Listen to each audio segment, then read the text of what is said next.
అట్లు తీసుకొచ్చి చిన్నపిల్లలు కేసులు పెట్టి ఒక అమ్మాయి చనిపోయింది దెబ్బలకి.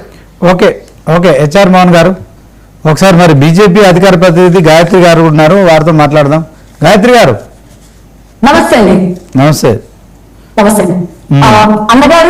ఇప్పటి వరకు కూడా పెద్దలు మాట్లాడినప్పుడు మేము ఓపికగా వినడం జరిగింది. సో దయచేసి పెద్దలు మేము మాట్లాడుతున్నప్పుడు ఒక 5 నిమిషాల సమయం ఇస్తే వారు మాట్లాడిన ప్రతిదానికి కూడా మా వంతుగా మేము చెప్పే ప్రయత్నం చేస్తాము. అయితే ముందుగా మనము డిక్టేటర్షిప్ గురించి కానీ లేకపోతే ప్రజాస్వామ్యంలో గొంతుకలు నొక్కే ఇది మాటలు ఏవైతే మాట్లాడుతున్నామో దాని గురించి లీస్ట్ గా మాట్లాడే అర్హత ఎవరికైనా ఉంది అంటే అది కాంగ్రెస్ అనేది ప్రపంచం మొత్తం తెలిసిన విషయమే. ఎమర్జెన్సీ లాంటి పరిస్థితులను క్రియేట్ చేసిన విషయాన్ని మనం మర్చిపోకూడదు. అయితే ఇప్పటికీ కూడా దురదృష్టకరం ఏంటంటే మనము ఆనాటి రైల్వే శాఖ మంత్రి లాల్ బహదూర్ శాస్త్రి గారిని ఇప్పటి వరకు కూడా అంటే గాంధీయేతర కుటుంబం నుంచి ఉన్న లాల్ బహదూర్ శాస్త్రి గారిని ఆనాడు రాజీనామా చేసిన సంఘటనని ఇప్పటి వరకు వాడుకుంటున్నారు. కానీ ఆ తర్వాత జరిగిన పరిణామాలకి బాధ్యత వహించి తప్పుకున్న వారు ఎవరి పేరు కూడా చెప్పలేకపోతున్నారు. ఇది రెండో విషయం. అయితే ఇంకా వచ్చినట్టయితే ఖలిస్తానీ మూవ్మెంట్ గురించి ఏదైతే కూడా ఫార్మర్స్ మూవ్మెంట్ గురించి మాట్లాడుతున్నప్పుడు అది ఖలిస్తానీ మూవ్మెంట్ అన్నారు లేకపోతే ఉగ్రవాదులు అన్నారు అని అంటున్నారు కదా, వారు అంటున్నారు కదా. నేను చెప్తున్నాను మనందరం కూడా ఇక్కడ కూర్చున్న వాళ్ళందరము కూడా ఎన్ని రాజకీయ పరంగా గొడవలున్నా ఎంత ఐడియాలజీ పరంగా మనము ఒకరినొకరము విభేదించుకున్నా కూడా ఎండ్ ఆఫ్ ద డే మనము భారతీయులము, భారతదేశ పౌరులుగా మన జాతీయ జెండాని రక్షించుకోవాల్సిన బాధ్యత అంటే ఫండమెంటల్ రైట్స్ తో పాటు ఫండమెంటల్ డ్యూటీ అది.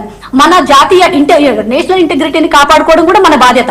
మరి ఈ దేశ పౌరులకి ఈ దేశంలో ఒక పెట్టిన కొన్ని చట్టాల వల్ల కోపం వచ్చినా గానీ రాజకీయంగా వారు మోడీ గారితో విభేదించినా బీజేపీ పార్టీతో విభేదించినా ఎర్రకోట పైన ఉన్న జెండాని తీయాల్సిన అవసరం లేదు. దానికి వెళ్లాల్సిన ఒక విధానం ఉంటుంది. సేమ్ వేలో ఇప్పుడు మనము తెలంగాణ పౌరులుగా మాట్లాడుతున్నాం కాబట్టి మనము ఇప్పటికీ చెప్పుకుంటాము తెలంగాణ ఉద్యమం అనేది నిజంగా చెప్తున్నాం దేశంలోనే అతిపెద్ద ఉద్యమం. మనం ఏదైతే కూడా ఆ రోజు అంటే నా ఉద్యమంలో అంత కీలకంగా కాదు, ఇక్కడ ఉన్న చాలా మంది పెద్దలు అందులో పార్టిసిపేట్ చేశారు. సో అంత పెద్ద ఉద్యమము నీరు గారిపోకుండా ఉండడానికి మెయిన్ రీజన్ ఏంటంటే మనం ఎక్కడ కూడా మన ఒక్క సమస్య పైననే మనకు రావాల్సిన హక్కుల గురించి మాట్లాడడం తప్పితే ఎక్కడ కూడా ఈ దేశాన్ని కించపరచలేదు. ఈ రోజు భరతమాత అని మాట్లాడుతూ మరి భర్త తల్లిగా అంటున్నారు, మరి తండ్రి ఎవరు అని మాట్లాడుతున్నారు. ఏ రోజన్నా కానీ మనము ఏ ఒక్క తెలంగాణ పౌరుడు తెలంగాణ తల్లి అంటే మరి తండ్రి అని ఎక్కడన్నా మాట్లాడినరా? ఒకటే మాట నేను అడుగుతున్నాను, అలాంటి మాటలు ఎప్పుడన్నా మన ఉద్యమంలో వచ్చినాయా? మరి ఆ రోజు తెలంగాణ ఉద్యమంలో అంత మంచిగా అంటే ఒక మంచి కాజ్ కోసం కొట్లాడుతూ రాష్ట్ర 4 కోట్ల ప్రజలు ఏకమై కొట్లాడుకున్నారు కాబట్టి అక్కడెక్కడ కూడా ఇలాంటి పరిస్థితి ఎదుర్కాలేదు. కానీ ఈ రోజు ఇప్పుడు అంటున్నారు హిందువులు కాదా అక్కడ ఉన్న వాళ్ళు ఓట్లు వేసిన వాళ్ళు జెన్సీ ఇవన్నీ మాట్లాడుతున్నారు కదా. ఒక్కొక్క అంశంగా అర్థము. ఇది సిజేపీ తీసుకుంది. అసలు సిజేపీ ఎవరు? సిజేపీకి అంటే ఎటువంటి నైతిక అంటే ఈ దేశంలో పుట్టిన ఎన్నో రాజకీయ పార్టీలు ఉన్నాయి, రిజిస్టర్డ్ పార్టీలు ఉన్నాయి, దానికి సంబంధించిన పెద్దలు ఉన్నారు, దానికి ఒక కాస్ట్ తో బయటకు వచ్చిన వాళ్ళు ఉన్నారు. కేవలం ఒక సర్కాస్టిక్ గా మాట్లాడిన మాటను పట్టుకొని ఒక పార్టీ క్రియేట్ అయిందని చెప్పేసి కనీసము కంటికి కనిపించని కేవలం సోషల్ మీడియాలో ఉన్న దాన్ని పట్టుకొని ఆ సోషల్ మీడియాలో ఇన్ని మిలియన్ ఫాలోవర్స్ అంటున్నారు. మరి ఇప్పటి వరకు ఎంతమంది దాన్ని వెరిఫై చేశారు? ఇన్ని మిలియన్ ఫాలోవర్స్ లో ఎందుకు ఇతర దేశ శక్తులు అందులో ఉన్నారు? మరి ఈ దేశానికి సంబంధించిన పార్టీలలో బయట వ్యక్తి ఎవరైనా వచ్చేసి ఇప్పుడు కాంగ్రెస్ పార్టీ అవ్వనివ్వండి, బీజేపీ పార్టీ అవ్వనివ్వండి, లేకపోతే బీఆర్ఎస్ పార్టీ ఎవరైనా అవ్వనివ్వండి, ఈ దేశ పౌరులు కాకుండా ఏ బంగ్లాదేశ్ ఆఫ్ఘనిస్తాన్ ఎవరో సంబంధించిన పౌరులు వచ్చి ఆ పార్టీ టేక్ ఓవర్ చేసేసి దాని మీద ఈ దేశానికి వ్యతిరేకంగా మాట్లాడితే మనం పార్టీ వాళ్ళం ఆమోదిస్తామా? అలాంటప్పుడు సిజేపీ ప్రొటెస్ట్ ని నీరుగార్చే విధంగా నిజంగా ఈ దేశపు పౌరుల భవిష్యత్తు గురించి నిజంగా వాళ్ళకి ఆరాటం వాళ్ళకి నిజంగా కనుక ఒక ఆవేదన ఉన్నట్టయితే ఎందుకు బయట శక్తులు ఇందులో ఇన్వాల్వ్ అవుతున్నాయి? ఉమర్ ఖలీద్ ఎందుకు? ఆర్టికల్ 370 ఎందుకు? ప్రకాష్ రాజ్ లాంటి వాళ్ళు అక్కడికి వెళ్ళి జై శ్రీరామ్ అనను, జై సంవిధాన్ అంటాను. జై శ్రీరామ్ అనను అది నీ వ్యక్తిగతం, జై సంవిధాన్ అను అంతవరకు బానే ఉంది. వై జై శ్రీరామ్ అనకూడదు అని అక్కడ స్టేట్మెంట్ ఎందుకు? బస్ నామ్ అల్లా కా రహేగా ఎందుకు అక్కడ స్టేట్మెంట్? మళ్ళీ మాట్లాడితే ఎందుకు మళ్ళీ హిందువులు మాట్లాడుతున్నారు, కమ్యూనల్ రైవలరీ అని మాట్లాడతారు. మరి బస్ నామ్ అల్లా కా రహేగా అన్నప్పుడు ఎందుకు ఎవరు మాట్లాడరు? ఎవడో కామెడీ ఆర్టిస్ట్ వెళ్ళిపోయి ఈ దేశానికి సంబంధించి అంటే ఈవెన్ ఏ సంవిధానాన్ని మనం గురించి గౌరవిస్తున్నామో ఆ సంవిధానంలో కూడా సాక్షాత్తు ఆ శ్రీరాముడు గెలిచి వచ్చిన తర్వాత ఆ ఇమేజ్ మనం పిక్చర్ మన కాన్స్టిట్యూషన్ లో ఉంది. మరి అలాంటి రాముల వారి గురించి సీతాకే పతికే నాంపే నీతాకే పతికే అని మాటలు మాట్లాడిండు. ఇవేవి కూడా ఎందుకు మీరు పట్టించుకునే ప్రయత్నం చేస్తలేరు? మన దేశ పౌరులుగా మన జెన్సీ ఎవరైతే చెప్తున్నారో మన విద్యార్థుల భవిష్యత్తు మన అందరి బాధ్యత. ఇది ఏ ఒక్క పార్టీ కాదు, ప్రతి ఒక్కరి బాధ్యత.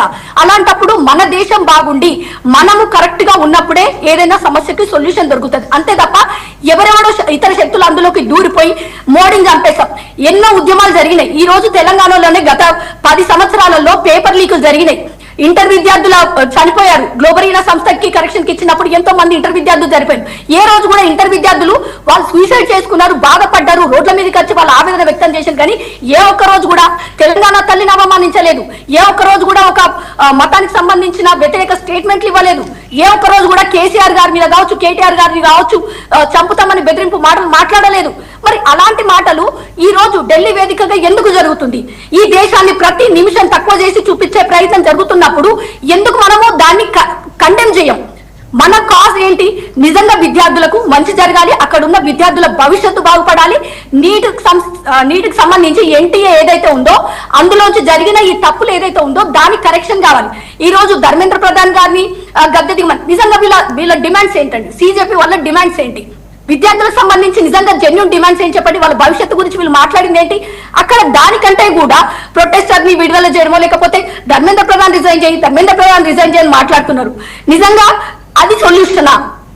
నిజంగా మన సొల్యూషన్ గురించి ఆలోచిస్తున్నామా లేకపోతే మన పొలిటికల్ పంతం గురించి ఆలోచిస్తున్నామా? సరే, ధర్మేంద్ర ప్రధాన్ జీని పక్కకు తప్పిస్తారా మీ మాట ప్రకారమే అనుకుందాం. మరి దాని తర్వాత ఏంటి? నెక్స్ట్ ఏంటి? మీ దగ్గర ఏముంది? జెన్జీ అని రోడ్ల మీదకి వచ్చినామని చెప్పేసి కొద్ది మంది విద్యార్థులని వాళ్ళ బాధలని మీరు ముందడబెట్టి వెనకాల మీరు చేస్తున్నది ఏంటి? ఇన్ని లక్షల మంది అక్కడికి వెళ్ళారంటున్నారు కదా, వాళ్ళ ఫండింగ్ ఎవరు చేసిండ్రు? ఒక పొలిటికల్ పార్టీ రన్ అవుతుంది అంటే వాళ్ళ ఫండింగ్ ఎక్కడి నుంచి వస్తుంది? వాళ్ళకి ఎవరు వెనక నుంచి వెళ్ళి మద్దతు తెలుపుతున్నారు? అవన్నీ చూసుకోవాలి కదా. మరి ఇప్పుడు ఢిల్లీ వేదికగా వెళ్ళి ఇంతమంది ఉద్యమకారులు ఎవరైతే అక్కడికి వచ్చారో వాళ్ళకి ఫండింగ్ ఎవరు చేస్తున్నారు అంటే ఇది మన బాధ్యత కదా, మనం తెలుసుకోవాల్సిన అవసరం లేదా? ఎందుకంటే మనం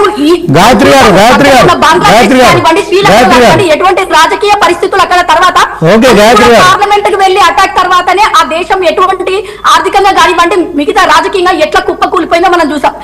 ఏది జరిగినా మన విద్యార్థుల భవిష్యత్తు మనకి ముఖ్యం. అంతే తప్ప దేశాన్ని తక్కువ చేయడం లేకపోతే దేశ ప్రధాని చంపుతామని చెప్పడమో లేకపోతే ఈ దేశానికి సంబంధించి ప్రతిసారి జై శ్రీరామ్ ఎందుకండి? మేము కూడా చెప్పట్లేదు కదా జై శ్రీరామ్ అవసరం లేదు. At the same time Sriram అవసరం లేదనే కామెంట్ కూడా మీరు అక్కడ వెళ్ళి ఇవ్వాల్సిన అవసరం లేదు. అల్లాహ్ నామ్ రహేగా అనివ్వాల్సిన అవసరం లేదు. శ్రీరాముల వారిని సీతమ్మ వారిని కించపరచాల్సిన అవసరం లేదు. బాలకేరే తుక్రే హోంగి అని అనాల్సిన అవసరం లేదు. At the same time Umar Khalid అవసరం లేదు. ఆర్టికల్ 370 రివోక్ చేస్తా అని చెప్పాల్సిన అవసరం లేదు. ఇవన్నీ దేనికి సంబంధించినవి? దాన్ని ఏ రకంగా మనం దాన్ని సమర్థిస్తాం?